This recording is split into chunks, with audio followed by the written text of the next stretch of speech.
Hello friends, तो आज हम डिराइव करेंगे electric field due to non conducting sphere. कोई नॉन कंडक्टिंग स्फीयर है, उसकी वजह से इलेक्ट्रिक फील्ड किस तरीके से वेरी करता है, इनसाइड इलेक्ट्रिक फील्ड कैसे वेरी करता है, आउटसाइड इलेक्ट्रिक फील्ड कैसे वेरी करता है। और यहाँ पे हम ग्राफ भी बनाने वाले हैं इलेक्ट्रिक फील्ड वर्सेस डिस्टेंस का। तो चलिए वीडियो को शुरू करते हैं। तो यहाँ पे हमारा कोई नॉन कंडक्टिंग स्फीयर है जो कि यूनिफॉर्मली चार्ज्ड है। पॉजिटिव चार्ज भी ले सकते हैं, नेगेटिव चार्ज ले सकते हैं। तो हम यहाँ पे पॉजिटिव चार्ज ले लेते हैं। तो ये हमारा सॉलिड स्फीयर है, ये हमारा सॉलिड स्फीयर है और यूनिफॉर्म चार्ज है। और इसका वॉल्यूम चार्ज डेंसिटी हम रो ले लेते हैं, वॉल्यूम चार्ज डेंसिटी, इसका हम रो ले लेते हैं। अब इसके वजह से हमारा इलेक्ट्रिक फील्ड इनसाइड और आउटसाइड किस तरीके से बिहेव करेगा, कैसा उसका एक्सप्रेशन आएगा, उसको हम डिराइव करने जा रहे हैं यहाँ पे। तो सबसे पहले केस लेते हैं यहाँ पे इनसाइड के लिए। तो पहला डेरिवेशन करेंगे इनसाइड के लिए, इस स्फीयर के अंदर इलेक्ट्रिक फील्ड किस तरीके से वेरी करेगा। तो इनसाइड स्फीयर, तो इनसाइड स्फीयर हम इलेक्ट्रिक फील्ड निकालने जा रहे हैं। तो हम यहाँ पे गॉस लॉ का यूज करेंगे। तो ये हमारा हो गया स्फीयर और हम यहाँ पे इसके सेंटर से स्मॉल आर डिस्टेंस पे एक स्फेरिकल गॉसियन सरफेस कंसीडर करेंगे। तो ये जो हमारा है ये कैपिटल आर है और ये हमारा स्मॉल आर है और ये हमारा स्फेरिकल गॉसियन सरफेस है, स्फेरिकल गॉसियन सरफेस।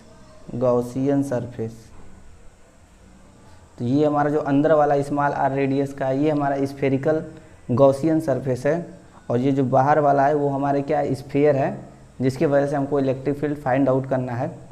तो चलिए यहाँ पे गॉस लॉ लगाते हैं। तो गॉस लॉ हमारा होता है जो टोटल फ्लक्स होगा गॉसियन सरफेस से वो हमारा होगा Q enclosed by epsilon naught. अब यहाँ पे Q इनक्लोज हमको निकालना पड़ेगा, मतलब कि इस गॉसियन सरफेस के अंदर कितना चार्ज है उसको हमको यहाँ पे निकालना पड़ेगा। तो वॉल्यूम चार्ज डेंसिटी हम यहाँ पे रो लिए हैं, तो वॉल्यूम चार्ज डेंसिटी को मल्टीप्लाई कर देंगे इस स्मॉल आर रेडियस के वॉल्यूम से। तो इसके अंदर हमारा टोटल चार्ज निकल जाएगा। तो इसका वॉल्यूम हो जाएगा हमारा 4/3 पाई स्मॉल आर क्यूब और यहाँ पे हमको डिवाइड करना है एप्सिलॉन नॉट से। अब फ्लक्स का यहाँ पे फार्मूला लगाएंगे। फ्लक्स का फार्मूला होता है closed integral E dot ds और ये हमारा आया है rho into 4/3 pi small are cube divided by epsilon naught. अब इस इंटीग्रेशन को हमको सॉल्व करना है। तो इस इंटीग्रेशन को सॉल्व करने से पहले हम यहाँ पे ये जो हमारा गॉसियन सरफेस है उस पर एक छोटा सा एलिमेंट लेंगे जिसका एरिया हमारा ds होगा और इस ds के पास हमको इलेक्ट्रिक फील्ड निकालना होगा, कैलकुलेट करना होगा। फिर उसके बाद हम इसको इंटीग्रेट करेंगे, यानी ये जो हमारा स्फीयर है यानी गॉसियन सरफेस है उसके पूरे सरफेस पे जो हमारा इलेक्ट्रिक फील्ड है उसको इंटीग्रेट कर देंगे। तो हमारा यहाँ पे इस इंटीग्रेशन का वैल्यू यहाँ पे सॉल्व हो जाएगा।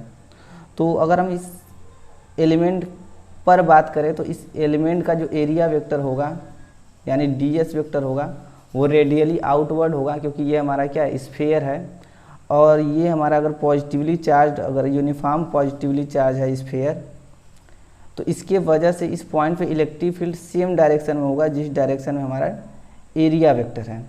तो यहाँ पे हमारा एरिया वेक्टर और इलेक्ट्रिक फील्ड के बीच का एंगल 0 डिग्री बनेगा। तो इस इंटीग्रेशन को सिंप्लीफाई करेंगे तो यहाँ से आ जाएगा integral E ds cos 0 degree और इक्वल टू में है rho into 4/3 pi r cube divided by epsilon naught. अब चाहे हमारा एलिमेंट यहाँ पे हो, ये एलिमेंट चाहे एलिमेंट हमारा यहाँ पे हो, चाहे एलिमेंट हमारा यहाँ पे हो, चाहे एलिमेंट हमारा यहाँ पे हो, हर पॉइंट पे इलेक्ट्रिक फील्ड का मैग्नीट्यूड सेम होगा, क्योंकि हर पॉइंट इस सेंटर से r डिस्टेंस भी होगा, क्योंकि ये हमारा क्या स्फीयर है। तो यहाँ पे इलेक्ट्रिक फील्ड हमारा एक कांस्टेंट की तरह बिहेव करेगा। तो इंटीग्रेशन से बाहर आ जाएगा, तो ये आ जाएगा ई और इंटीग्रल हमारा यहाँ पे ds हो जाएगा। और ये हमारा इक्वल में rho into 4/3 pi r cube divided by epsilon not यहाँ पे रहेगा, तो इसको हम लिख देते हैं rho into 4/3 pi small are cube divided by epsilon naught. अब इस ds का इंटीग्रेशन करेंगे तो हमारा इस जो गॉसियन सरफेस है उसका टोटल सरफेस एरिया आ जाएगा। तो ये हो जाएगा e इंटू इसका टोटल सरफेस एरिया हो जाएगा 4 पाई स्मॉल आर स्क्वायर और इज इक्वल टू में हमारा rho into 4/3 pi small are cube divided by epsilon not. यहाँ से पाई और 4 कैंसिल हो जाएगा, पाई और 4 कैंसिल हो जाएगा, तो ई का जो वैल्यू आएगा हमारा यहाँ पे और आर स्क्वायर भी यहाँ कैंसिल होगा तो एक आर यहाँ पे बचेगा। तो एक्सप्रेशन हमारा आ जाएगा rho R divided by 3 epsilon naught. तो यहाँ पे ये इनसाइड है हमारा, यहाँ पे इनसाइड यहाँ पे इलेक्ट्रिक फील्ड का एक्सप्रेशन यहाँ पे हमारा आ गया और उसका जो वैल्यू आया हमारा rho into small R divided by 3 epsilon naught आ जाएगा यहाँ पे। तो ये तुम्हारा हो गया इनसाइड इलेक्ट्रिक फील्ड। और अगर इसका प्रोपोर्शनलिटी देखेंगे तो जो इनसाइड इलेक्ट्रिक फील्ड है वो directly proportional to radius of Gaussian surface आ रहा है, यानी electric field inside directly proportional to distance पे हमारा यहाँ पे वेरी करेगा। तो चलिए आउटसाइड इलेक्ट्रिक फील्ड देख लेते हैं किस तरीके से वेरी करेगा, फिर लास्ट में हम इसका ग्राफ प्लॉट करेंगे electric field versus distance. Outside, तो आउटसाइड के लिए यहाँ पे भी हम गॉस लॉ लगाने वाले हैं। तो ये हमारा हो गया यूनिफॉर्म चार्ज स्फीयर, तो ये हमारा सॉलिड स्फीयर है, यूनिफॉर्म चार्ज है। अब हम यहाँ पे क्या करेंगे, एक गॉसियन सरफेस लेंगे स्मॉल आर रेडियस का, जो कि इस हमारा चार्ज स्फीयर के बाहर होगा और इसका रेडियस हमारा स्मॉल आर है और इसका रेडियस स्फीयर का हमारा कैपिटल आर है। तो यहाँ भी हम क्या करेंगे, एक एलिमेंट लेंगे ds एरिया का और एरिया वेक्टर हमारा आउटसाइड होगा और यहाँ पे electric field similarly area vector के डायरेक्शन में होगा। तो यहाँ पे इलेक्ट्रिक फील्ड का भी डायरेक्शन क्या होगा, एरिया वेक्टर के डायरेक्शन में होगा। तो चलिए यहाँ पे हम गॉस लॉ लगाते हैं। तो जो फ्लक्स होगा हमारा टोटल फ्लक्स वो हो जाएगा Q enclosed divided by epsilon naught. तो यहाँ पे हम Q इनक्लोज्ड निकाल लेते हैं, तो phi is equal to Q enclosed. अब ये हमारा जो गॉसियन सरफेस है स्फेरिकल, उसके अंदर हमारा टोटल चार्ज तो यही होगा, कैपिटल आर रेडियस के स्फीयर पे जो टोटल चार्ज होगा वही हमारा इस गॉसियन सरफेस के अंदर चार्ज होगा।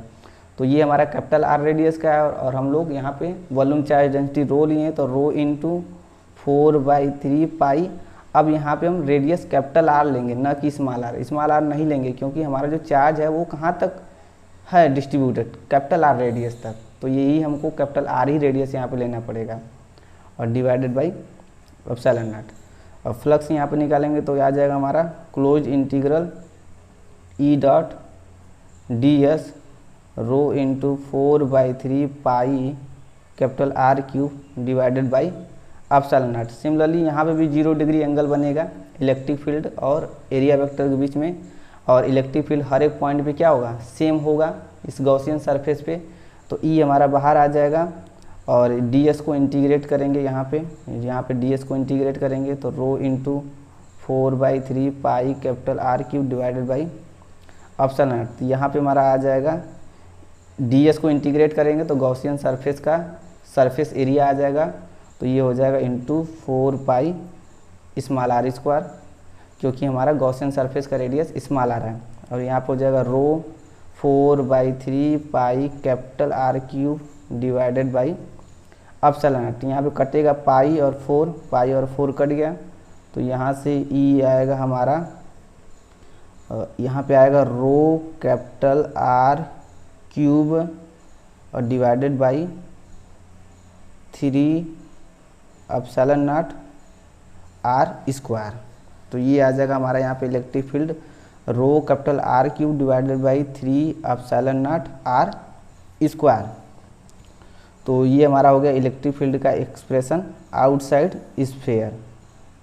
सरफेस भी बात कर लेते हैं। सरफेस पे इलेक्ट्रिक फील्ड क्या होगा हमारा, सरफेस के लिए स्मॉल आर की जगह पे कैपिटल आर रखेंगे तो यहाँ आ जाएगा rho R Q divided by 3 epsilon not, और आर के जगह पे हमको कैपिटल आर रखना पड़ेगा, तो कैंसिल होके आ जाएगा rho R divided by 3 epsilon naught. तो ये हमारा आ जाएगा सरफेस पे इलेक्ट्रिक फील्ड, सरफेस पे इलेक्ट्रिक फील्ड कितना होगा।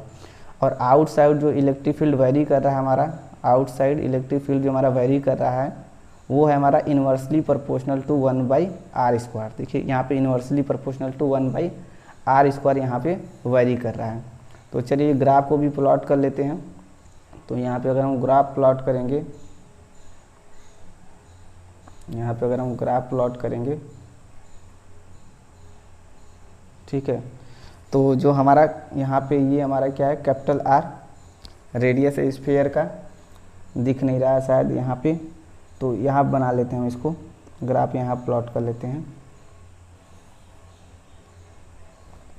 तो यहाँ प्लॉट करेंगे तो ये हमारा हो गया स्फीयर का रेडियस कैपिटल आर। तो जीरो से लेके मतलब सेंटर से लेके स्फीयर के सेंटर से लेके स्फीयर के रेडियस तक जो हमारा इलेक्ट्रिक फील्ड है वो डायरेक्टली प्रोपोर्शनल है आर के, यानी यहाँ तक जो हमारा इलेक्ट्रिक फील्ड है वो डायरेक्टली प्रोपोर्शनल है आर के। और आर के बाद यानी आउटसाइड स्फीयर हमारा क्या है, इन्वर्सली प्रोपोर्शनल टू 1/²। तो यहाँ पे हमारा डिक्रीज करेगा इलेक्ट्रिक फील्ड। तो ये हमारा था आउटसाइड, ये हमारा हो गया आउटसाइड, और ये हमारा हो गया इनसाइड, और ये हमारा हो गया सरफेस पे, ये हमारा हो गया ES। और ES की वैल्यू हमारा आया है रो आर बाई 3 एप्सिलॉन नॉट। तो ये हमारा इलेक्ट्रिक फील्ड वर्सेस रेडियस का ग्राफ था। इनसाइड हमारा जो इलेक्ट्रिक फील्ड है वो डायरेक्टली प्रोपोर्शनल टू आर है, और आउटसाइड जो इलेक्ट्रिक फील्ड है यहाँ पे वो इन्वर्सली प्रोपोर्शनल टू r² है। तो इस तरीके से हमारा कोई भी नॉन कंडक्टिंग अगर सॉलिड स्फीयर है तो उसके वजह से इलेक्ट्रिक फील्ड का वेरिएशन इस तरीके से आता है। और आउटसाइड इलेक्ट्रिक फील्ड का ये एक्सप्रेशन है, और इनसाइड इलेक्ट्रिक फील्ड का एक्सप्रेशन हमारा यहाँ पे आया था। इनसाइड के लिए हमारा आया था rho small r divided by 3 epsilon naught. तो ये इनसाइड के लिए हमारा एक्सप्रेशन निकल के आया था, और ये हमारा आउटसाइड के लिए आया था, आउटसाइड के लिए, और सरफेस के लिए रो r बाई 3 एप्सिलॉन नॉट। तो ये हमारा था वीडियो, और हमने यहाँ पे कंप्लीट एक्सप्लेन कर दिया है कि किस तरीके से हमारा इलेक्ट्रिक फील्ड वेरी करता है non conducting uniform charge solid sphere के केस में।